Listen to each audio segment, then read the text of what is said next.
Hi, I'm Dr. Karaaltin from Karaaltin Clinic, Istanbul.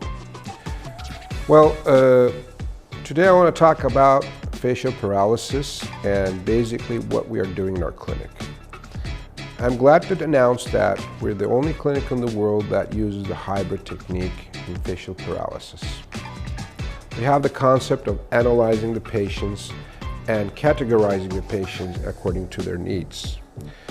We're especially dealing with patients with a high sequela on the level of House-Brackmann 5 and 6, which have a huge amount of asymmetry and inability to have movements in the muscles, especially around the mouth and the eyelid area. So our surgical technique basically stress on reconstructing and rejuvenating and reanimating all structures in one surgery. So we do 3 muscle transfers at the same time, and that's why we call it the hybrid technique. Actually, this is not easy because we're doing 3 microsurgery operations in one session and in a very short time of period. The reason that we're doing it so short is that we're doing it with a multi-team approach. Actually, we're 2 members, me and Dr. Sakaria. We're well qualified and skillful microsurgeons, so we can easily handle all 3 tissues and do it in one session. Basically, one team goes and prepares the muscles that are designated to be transferred, and the other team actually prepares the face area, prepares for the recipient areas to receive the muscles and to adapt it in the proper position, connecting it to the proper nerves in order for it to be reanimated and to function in the close future.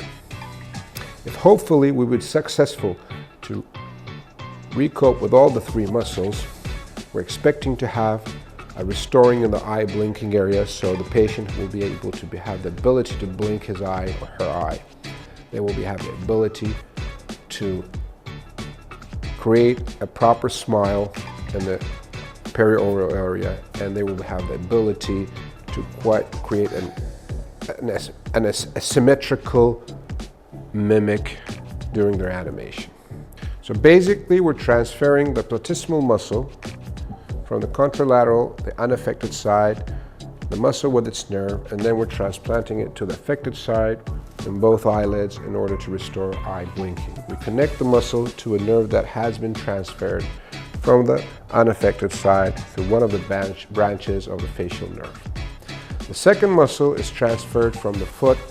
This technique was popularized by me, it was invented by me, and it's called the extensor hallucis brevis, extensor digitorum brevis muscle. It's a very small muscle located on the dorsum of the foot where you can harvest it with its tendons. The superior issue about this muscle, it's very thin, it's very small, and it is responsible to create fine movements, which is very crucial for the facial expression.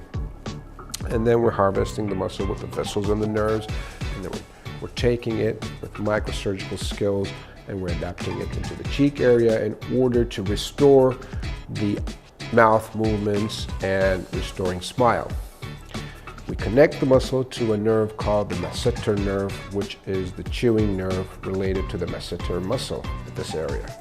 We also transfer a nerve from the unaffected side from a branch called the buccal branch, and then we're crossing it through the lip, putting it into the basin on the affected side, and then we're connecting it to the muscle as well. And this is called the dual nerve transfer method.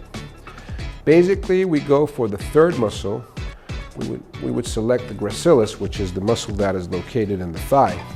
We would dissect the gracilis muscle. We do intramuscular dissection. This is a new concept where we divide the muscle into a very thin strip with the nerve and the vessel, and then we transfer it to the lower part of the lip and neck in order to restore the depression of the lower lip as well as the face.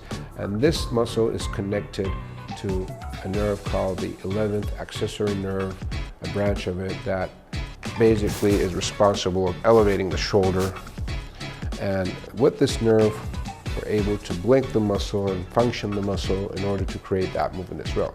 So all 3 muscle transfers create 3 different vectoral motions, and they're aiming to restore the animation in the affected side of the face in order to balance the contralateral unaffected side. Thank you very much.